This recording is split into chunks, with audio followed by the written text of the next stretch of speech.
Vienkārši atkārto pēc manis. Es esmu cienījama, mīlēta un vēlama sieviete. Es neprasu atļauju. Es pati radu noteikumus. Un es zinu cenu savam pateiktajam nē. Un es zinu maģiju pateiktam jā. Es negaidu apstiprinājumu, es radu realitāti.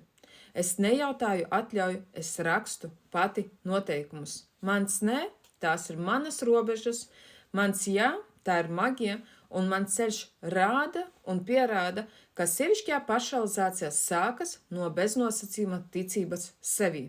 Tu arī tā vari. Pats pirmais – pārstāj būt ērta priekš svešām cerībām. Otrais – izvēlies sevi, pat ja tas nav ērti. Trešais – pateikt nē bez vainas sajūtas. Ceturtais – teikt jā iespējām, kuras vienlaicīgi tevi biedē un vienlaicīgi tevi iedvesmo. Šodien tu izvēlēsies sevi, jā vai nē, jo tu esi cienīga paša labākā. Iemācīšu, kā tavu unikalitāti pārvērst magnētā priekš iespējām.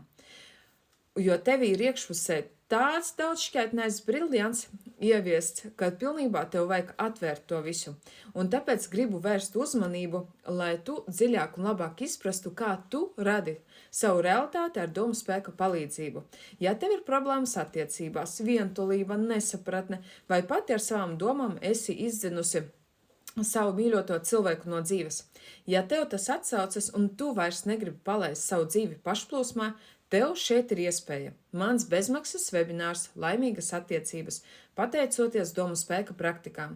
Tur jau es detalizētāk pastāstīšu, kā tu pati radi notikumus savā dzīvē un izbaudīsi vienreizējo meditāciju. Jo tiklīdz tu sakārtosi attiecības pašai ar sevīm, tici man, arī apkārtējā vide arī sakārtosies, mainīsies tava realitāte, mainīsies citu cilvēku attieksme pret tevīm. Un tas strādā fenomenāli, tāpēc, ka izmaiņas notiek tevī iekšpusē, un pēc tam automātiski tas atspoguļos realitātē. Tiekamies webinārā. Tas ir bez maksas.